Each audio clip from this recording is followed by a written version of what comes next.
Les innombrables mystères que régorge la nature sont loin d'être décryptés. Voici une créature qui se nourrit, apprend et se guérit elle-même, le tout sans cerveau. Rencontrez le talentueux Blob. Et par talentueux, nous entendons qu'il en sait plus que quelques trucs de fête. Lorsque vous avez affaire à une créature capable d'assumer 720 sexes, il vaut mieux y aller. Le Blob confond les scientifiques depuis sa découverte, il y a environ 40 ans. La Blob est un être vivant qui appartient à l'un des mystères de la nature, explique à RT Bruno David, directeur du Muséum d'Histoire Naturelle de Paris. Il est jaune vif. Il arbore une seule cellule. Et il fait plus avec cette cellule que la plupart d'entre nous ne peuvent faire avec des milliards. Techniquement, il est parmi environ 900 espèces de moisissures visqueuses. Une créature connue pour son intelligence, bien qu'elle n'ait pas de cerveau. Il réussit cela en suintant sur son environnement, puis en transmettant cette information à travers ses veines. Mais le Blob, qui est dévoilé au public pour la première fois tout récemment, augmente considérablement l'étrangeté. D'une part, cette énigme enveloppée de slime ne semble pas posséder de cerveau. Et pourtant, comme vous pouvez le voir dans cette vidéo, il peut résoudre un labyrinthe sans transpirer. C'est assez impressionnant, pour ce que les spectateurs verront essentiellement comme une flaque jaune sans prétention sur un morceau de bois. Cela nous surprend, car il n'a pas de cerveau, mais est capable d'apprendre. Et si vous fusionnez deux blobs, celui qui a appris transmettra ses connaissances à l'autre, explique David. Il sait également instinctivement où se trouvent les bons aliments, généralement des spores et des bactéries fongiques sans le bénéfice des yeux ou du nez, ou de la bouche ou des jambes. Et avons-nous mentionné ces 720 sexes? Cela peut demander quelques explications. Chez l'homme, les cellules sexuelles se déclinent en deux saveurs. X pour femme, Y pour homme. Une moisissure visqueuse possède des cellules sexuelles, avec de multiples gènes capables de bien plus de combinaisons, chacune déterminant si deux individus sont aptes à s'accoupler. Fondamentalement, le sexe d'un moule visqueux, comme la créature elle-même, est une clé cryptée, qui ne convient qu'à une serrure spécifique. Les habitudes alimentaires de cette créature et le fait qu'elle se déplace dans le monde, devenant plus intelligente et plus forte, suggèrent que le Blob est un animal. Mais physiquement, cela ressemble beaucoup à un champignon. Ou, avec sa capacité à se guérir en quelques minutes, c'est peut-être une plante. Nous savons avec certitude que ce n'est pas une plante, mais nous ne savons pas vraiment si c'est un animal ou un champignon, note David. Ce qui nous laisse avec une seule conclusion. On pourrait dire que c'est simplement le Blob. Le Blob est vraiment l'une des créatures les plus extraordinaires sur Terre aujourd'hui. Il existe depuis des millions d'années, et nous ne savons toujours pas vraiment ce que c'est. Mais nous pouvons certainement nous prélasser dans sa gloire étrange. Voici une autre créature bien étrange.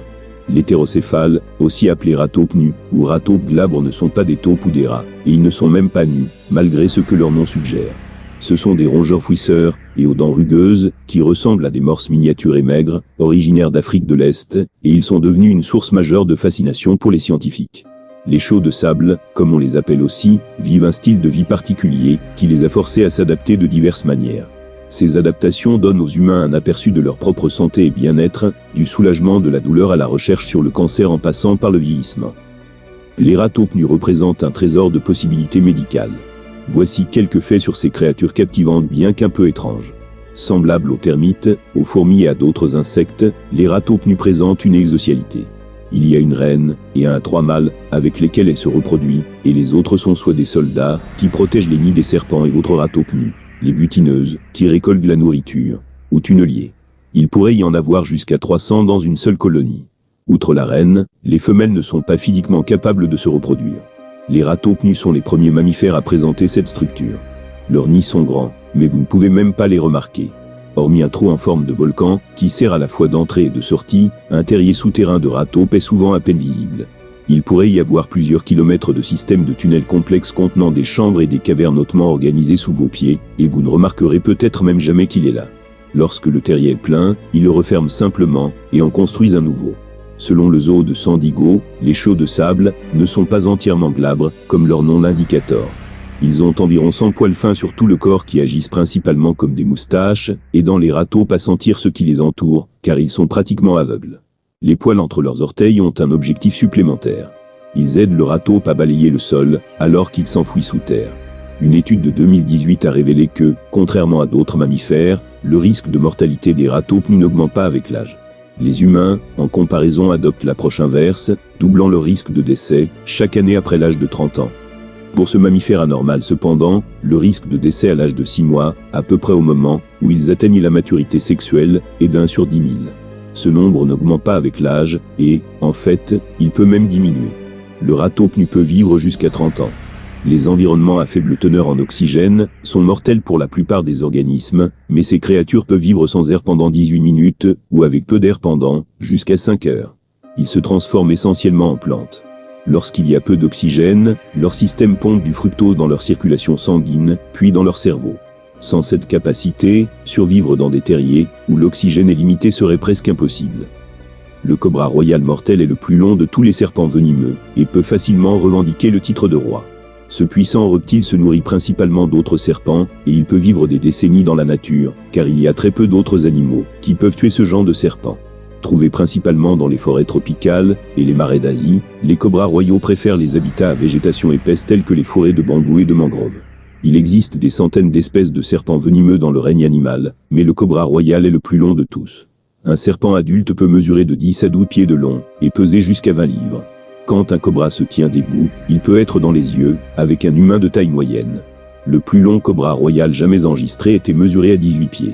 En comparaison, le python, le plus long serpent non venimeux, peut atteindre 20 pieds de long. Les serpents venimeux sont généralement divisés en deux types selon le venin. Neurotoxique et hémotoxique. Une neurotoxine est un poison qui affecte directement le système nerveux d'un humain ou d'un animal. Les hémotoxines en revanche, affectent la circulation sanguine, et sont généralement celles que l'on trouve chez les crotales et les vipères. Le venin d'un cobra royal est neurotoxique, et lorsqu'il frappe, une très petite quantité est produite. Même cette petite quantité peut envoyer sa proie dans la paralysie. De plus, il est si incroyablement toxique, qu'un humain peut mourir quelques minutes après avoir été mordu. Un gros animal, comme un éléphant, peut mourir en plusieurs heures. Les king cobras sont considérés comme cannibales, car ils ne mangent en réalité que d'autres serpents. À l'occasion, ils peuvent manger un petit animal, un rongeur ou un oiseau, mais c'est plus caractéristique d'un cobra commun. Même si l'autre serpent est venimeux, les estomacs des cobras se sont adaptés au suc digestif pour décomposer le poison et le rendre sûr. Comme ils n'ont pas de dents, leur proie à manger entière. Leurs mâchoires ont la capacité de s'étirer et de s'ouvrir largement pour permettre aux gros animaux de passer. Cela peut prendre plusieurs minutes pour qu'ils avalent entièrement un animal. Malgré leur position privilégiée dans la chaîne alimentaire, les cobras royaux sont classés comme vulnérables par l'Union internationale pour la conservation de la nature, menacés principalement par la destruction de leur habitat et la persécution humaine. Bon, on se retrouve pour le prochain épisode.